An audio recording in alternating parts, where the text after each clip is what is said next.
Okay, so suppose somebody grants that that J.K. Rowling or her equivalent can deserve her billions. Even still, why, if suppose she has kids and decides to give her fortune to her heirs, why do the children have the right to keep it? And one common accusation against wealth inequality is that it gets accumulated by families over the years, even when the kids didn't do anything to deserve the money. So why should they get to keep it, even if their parents should be able to keep it?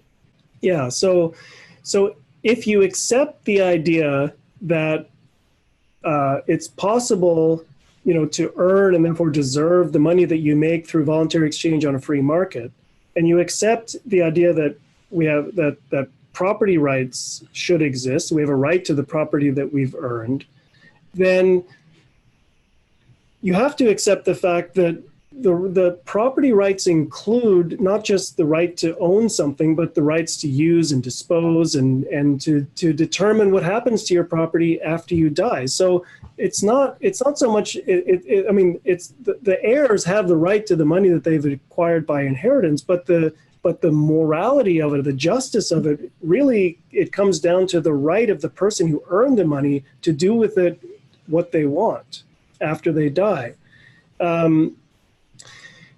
The fact that Alice Walton has $50 billion, I think there's another aspect to this that I think leads people to this kind of question and leads to a certain confusion on this. The fact that Alice Walton has $50 billion that she got from her father, doesn't take anything away from anybody else. We have this perspective that the wealth that exists in society is like this fixed pie.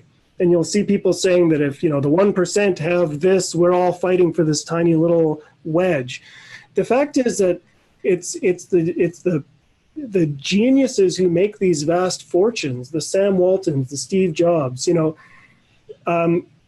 they are the ones who create the pies. The only reason the pies exist in the first place is because of the incredible productive achievements that these people have created. That's why there are pies in the first place. And, to stretch the analogy a little bit. So the fact that Sam Walton bakes this incredibly huge pie and leaves it to his kids doesn't take any pie away from me.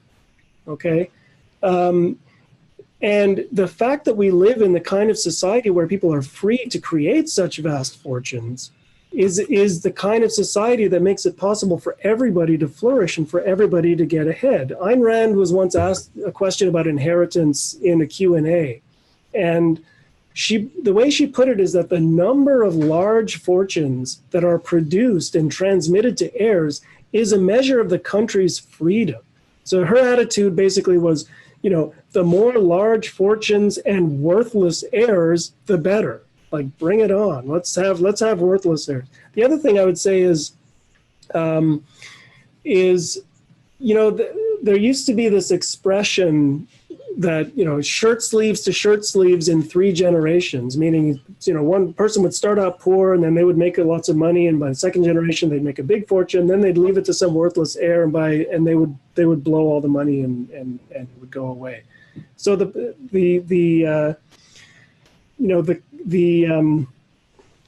if an heir isn't productive with the money that they've got, it's going to be a static fortune, and it's not going to be a major factor in driving the economy or driving production forward or driving progress forward. So it doesn't take away from anybody else, and it's not going to have a major impact on anything else. So I don't think there's a problem with inheritance. Yeah, I would add that the issue here isn't, I take it that you're not saying that every heir who gets money from their parents is a worthwhile person and does good things with the money. There are surely examples of worthless heirs. And so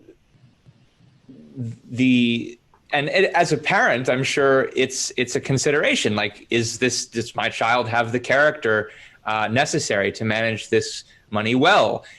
And the issue is that should be their choice. They should be free to make that judgment. Now, they might well decide, no, this person is going to be a worthless heir, and so I'm not going to spoil them and ruin their life with this fortune, which is what it would do when they go back to shirt sleeves.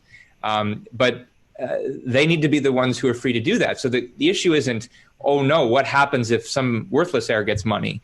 The issue is we need to respect the parents' rights to give money, especially because there are non-worthless heirs out there, and who are actually going to triple the production of the company if they take over. There are many examples of people who inherit the family business, and it's been kind of plodding along under their parents' hands, but then they make it take off. Mm-hmm.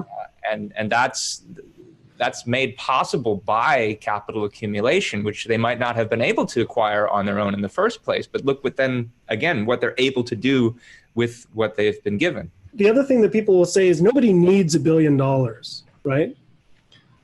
But that depends on what your goals are, right? If you're Jeff Bezos and your goal is like space travel, I mean, maybe $100 billion isn't even enough. Maybe he needs to get to $1 trillion in order to achieve the things that he wants to achieve in terms of, creating the infrastructure for regular travel into space. I mean, you can't say, you can't make a judgment like that because it's an issue of a person's goals and priorities.